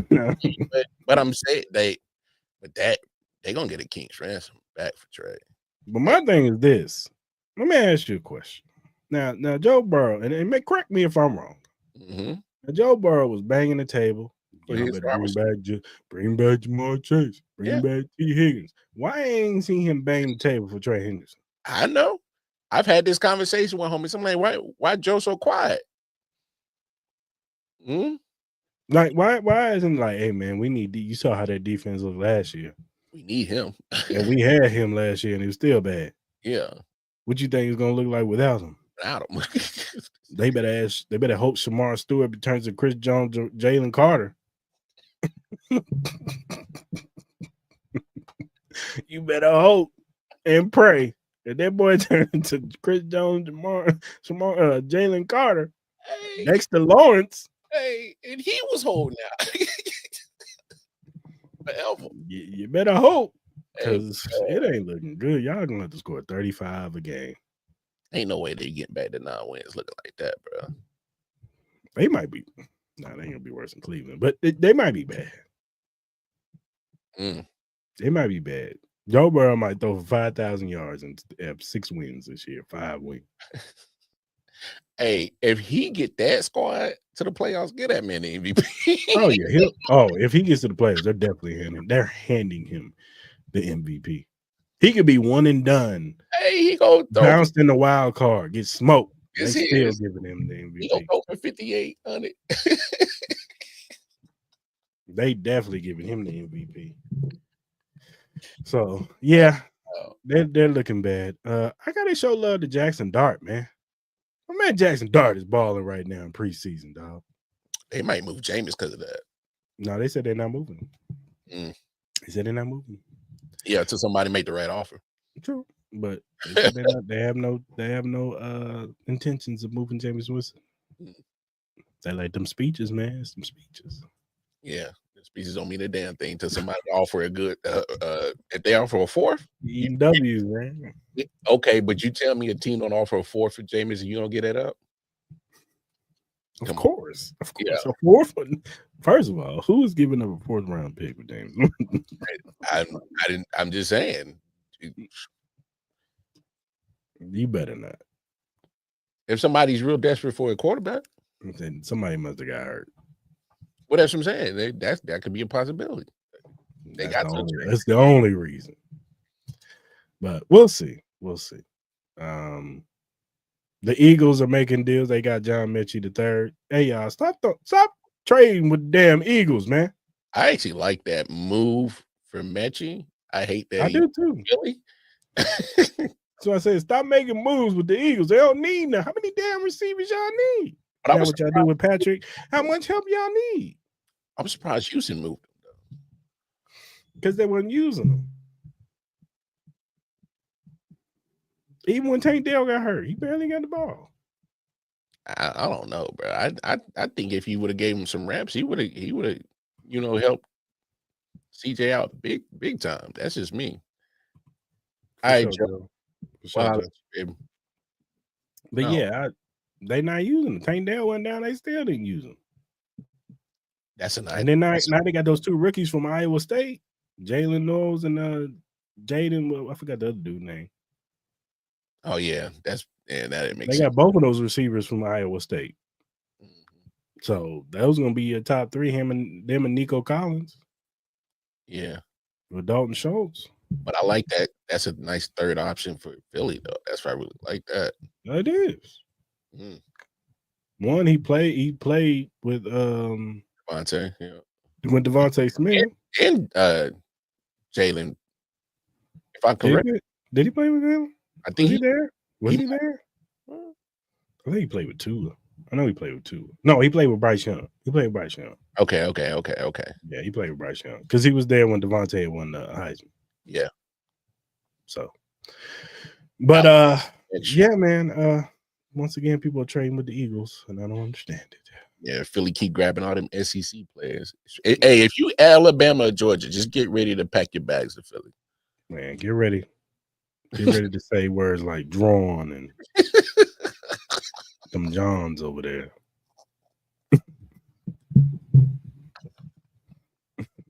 Young bull. Get them bulls over. Watch Peanut Live 215. You get all the Philly league. Hey, but I can't remember the name of the place when I went out there for Mania. They got it. They cheesesteaks was slapping, bro. I already know. Crazy. That's what they know for. Yeah, but I'm talking about like don't get caught up in the Pat and Geno's joint. Like them shits is overpriced. Them from tourists. You gotta go to like South Philly, like one of those. Go to the mom and pop shops. Yeah. That shit is slap, bro. You gotta go with the mom and pop shops. Been there for 30, 40 years in the neighborhood. And it wasn't nowhere closer as expensive. Now the only problem is Philly is so congested, bro. Like parking is a mother, bro. It is. And you gotta watch out too. You gotta watch out. Hey, because they'll ticket you and boot your car and tow their drink. Not even just that. It's grimy and shit out there too. Oh no! Hey, the potholes is. You think we got potholes in Kansas City, 816, St. Louis, and I know y'all got them craters out there in the Lou. Nah, y'all ain't got nothing on Philly. That joint pop your whole transmission out your joint, man. Big as hell. I ain't gotta worry about that in Vegas.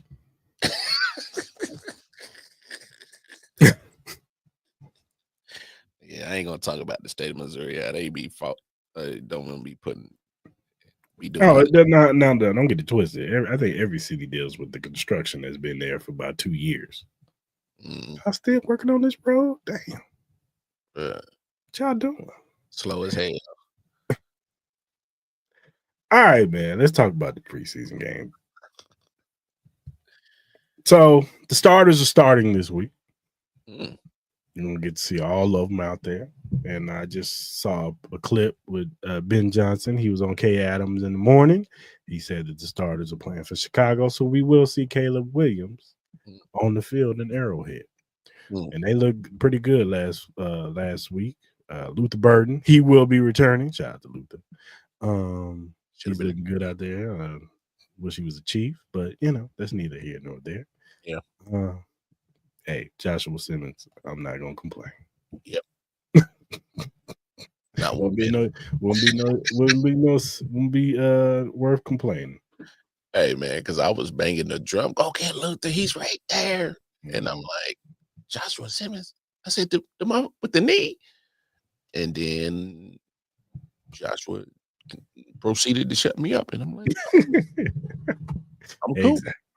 But yeah, we're gonna see the starters. So hopefully we'll probably see a better show. I'm pretty sure Pat and them, for the home crowd, they want to put on a show. They want to give the fans something to cheer for going into the season.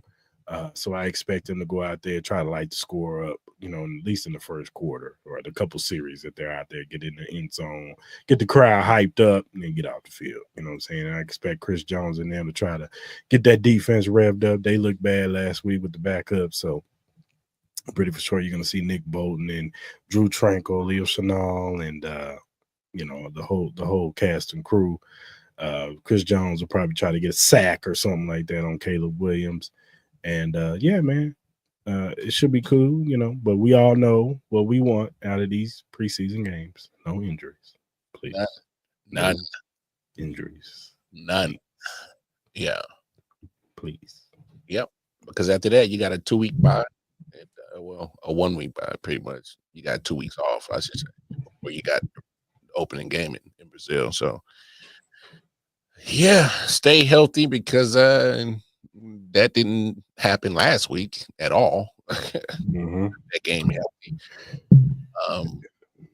So yeah, that's all I really wanted. No injuries at all. And it's going to be interesting to see, after that first team, who gets run after that, because that's usually who's going to be on the team. Yeah. If you're not playing on Friday, yeah, it's a good indication that you might not be on the team. So and so ain't getting no run. Yeah, he about to be somewhere else.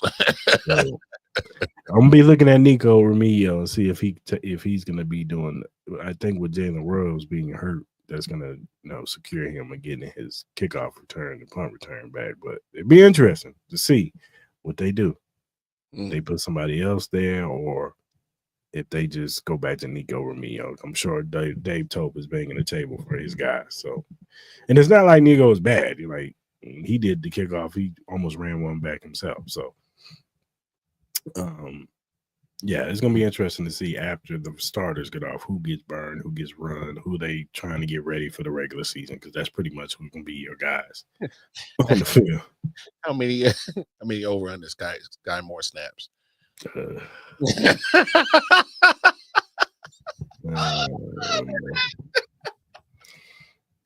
the over under on the snaps for Sky? If he get 10 to 15, he on the roster, bro. I don't think so. Even if he get that, I don't know. If Scott Moore's getting burned, they trying to showcase him. Yeah.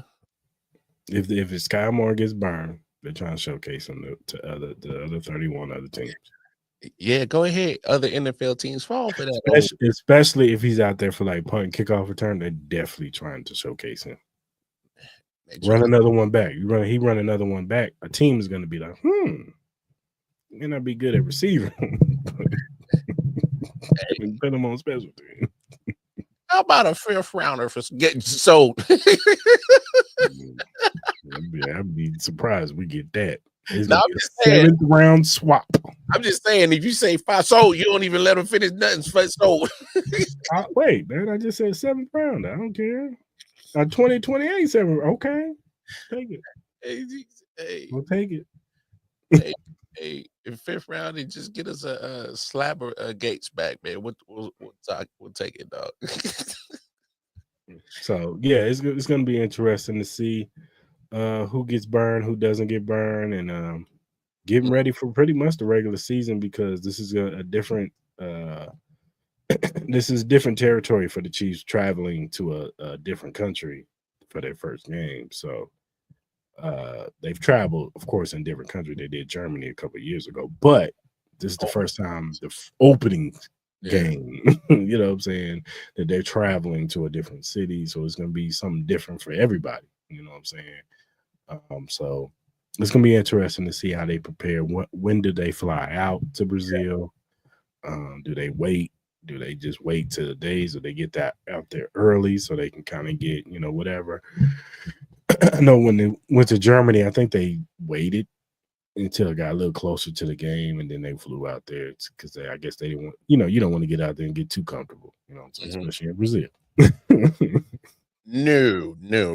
But I also do love the fact that, hey, this is week 1, get it over with and get back to normal routine pretty much right after the game. And you get a short mini bye because it's on a Friday. So it's like a couple of extra days that you're going to get to kind of get rest up in a game plan. So I love that factor. So, and then especially because you're playing Philly.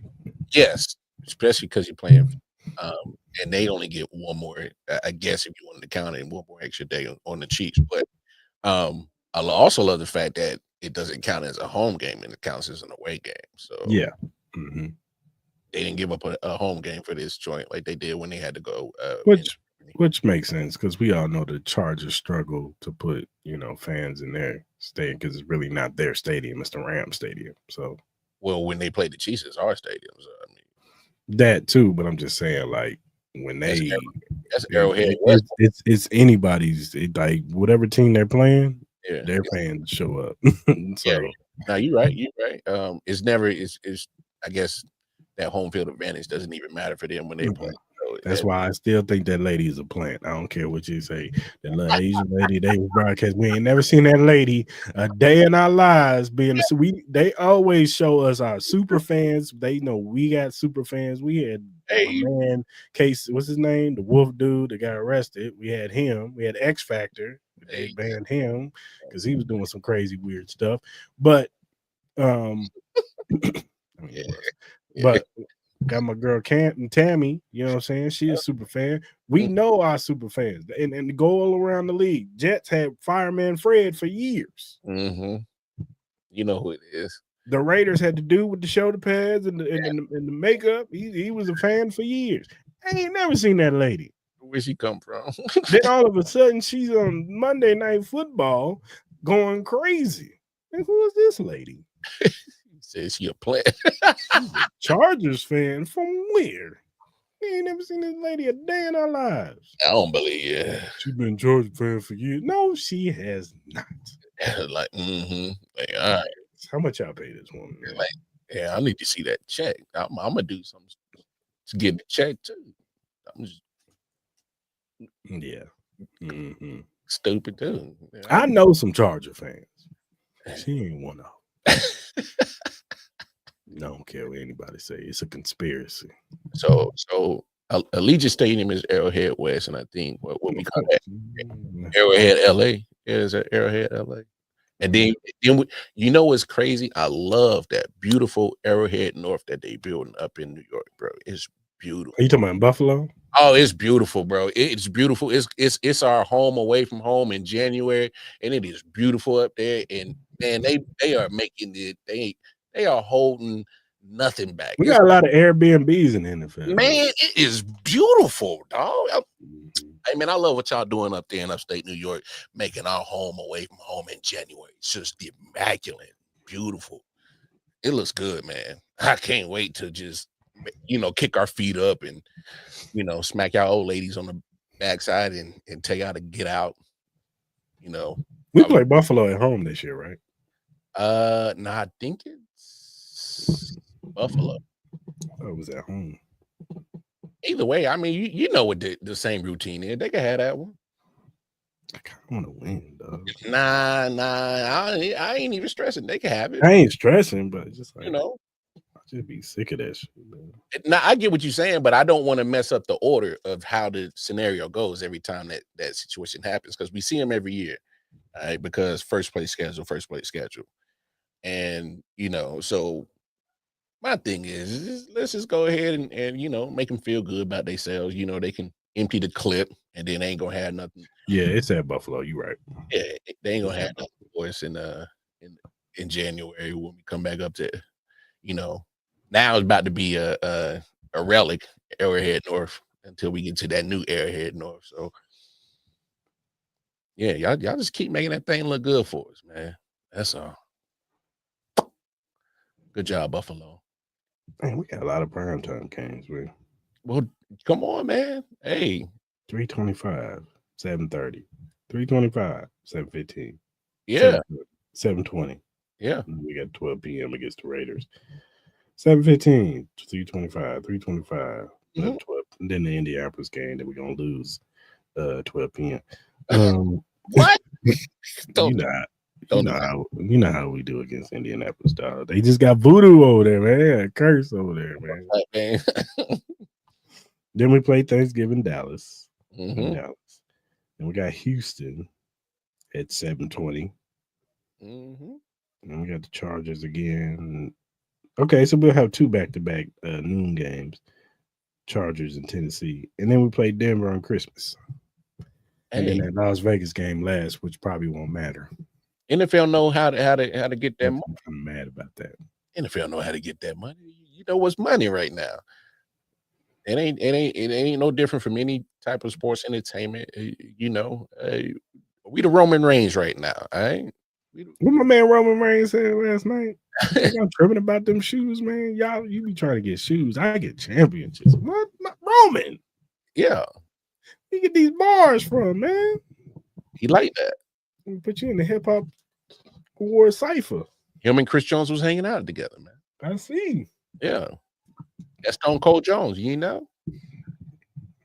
Roman Reigns told Bronson Reed, get your weight up. You can have them little shoes, man. Yeah. I got Air Reigns over here. Yeah. Well, we the tribal chiefs of the NFL. We are the tribal chiefs. Yeah. The OTCs. Acknowledge your tribal chiefs at NFL. So what would Buffalo be? Damn, see, they the Cody Road. They trying to finish the story. No, because they ain't won no championship. Got one championship be Cody Road.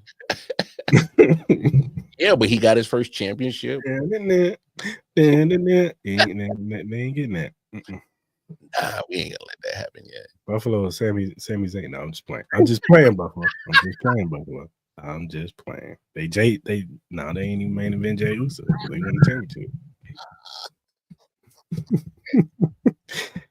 Cincinnati is Jey Uso. That's crazy, bro. The crowd favorite, hoping they could get the championship. No, because I can't do that because Jay won a championship.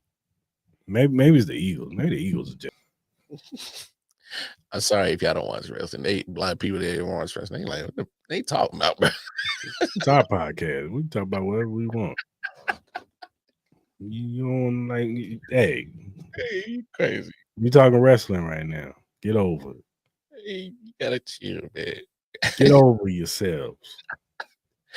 We didn't give y'all hour and 40, 30 some minutes of Chiefs content and NFL content. I just kind of mixed that in there real quick. Little man. I don't really get to talk wrestling with my guy Mark. So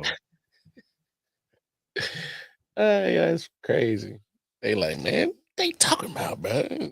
And y'all watch wrestling. There's a lot of more wrestling fans than you think, Mark, man. No. I know now, because you remember back in the day, they used to try to make us be closet fans because they used to tease us. Y'all corny, y'all watch that crazy. Yeah. But now they got a lot of, celebrity influence, which they always had. But, until they get your celebrity involved, and you're like, oh, that's what you're watching. Yeah, that's what we watch.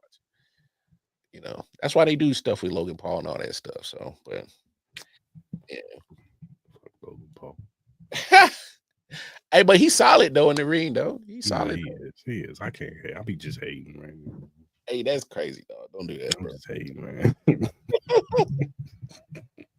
Cody Rhodes. That's crazy, bro. I'm just hating. Ah. What everybody's saying. Yeah. I wish Joe was here. He would have been mad at that because he can't stay in LA now. I mean, he cool, hey, but I don't think they taking that man serious as a top champion. He was solid. We'll see. Yeah. We'll see. He said, "Why you don't like? He's over." Yeah, but like, how long? Like, He's over, man. I know, but he ain't no spring chicken. So how long? Can He's about 40. What Brown Breaker? You're 47. You're 40. I got a years combined. Hey, he did his old Braun mad. That shit was crazy, bro. Hey, I ain't messing with you, man. Come on, man. Yeah. Brown Breaker's a fool for that one. Yeah, I can feel it. We about to clown wrap that shit up, big. All right, man. If you look at the screen, you'll see the QR code for the Bet US website. Go ahead and scan that for us. Put your information. This is only for first-time users only. Put your information in. Put the promo code JOIN125. You got 125% signing bonus plus 10% gamblers insurance because they got other things on the website.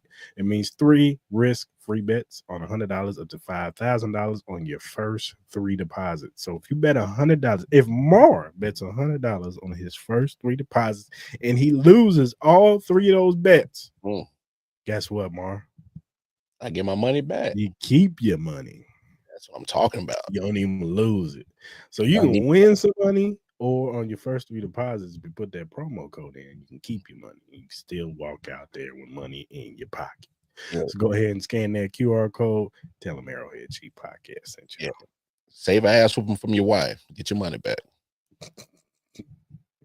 But after the first 3 deposits, it's all up. It's up from there. You need to call the other hotline and say, man, I got a problem. Yeah, first 3 deposits after that, man, it's on you, brother. Maybe it was a sign. The first 3 deposits, first sign that you don't need to be betting. This ain't for me. Yeah, let it go. Let it go. You better let it go. It's football season, about to make some money. Anyway, all right, man. Also, this is the last week. I know training camp is over, but still, you can get your Chiefs Kingdom training camp shirts. I know Joe got his. Shout out to Joe. Mara got his. Mine's is on the way too. I hadn't had a chance to get mine, but I'm gonna get one. And yeah, man, it's the last week to get them, and then we will be showcasing our new shirts coming soon. So stay tuned for that for the season. You know what I'm saying? New shirts coming soon. So, but yeah, this is the last week to get these shirts right here, man. All right, whatever streaming platform you use to listen to your podcast, whether it be Spotify, Apple, Google, Amazon, iHeartRadio, whatever you use to listen to your podcast, the Arrowhead Chief Podcast is available. Also, first-time watchers on YouTube, hit that subscribe button, that like button, that notification button. So when we go live on Tuesdays at 5:30 Central Standard Time, jump in the live with us. You can talk about these Chief topics and NFL topics with us. We want to hear from you. Give us your opinion. Agree with us, disagree with us. That's cool. But just come in there with respect, man. Talk to us nicely. Don't be in here tripping. Especially if you're from another team like the Raiders, Chargers, Eagles, one of y'all. Don't be coming in here talking reckless, dog. Because I send Clarence over to slap shit out of y'all. For real. With your legs folded, eating burger meat.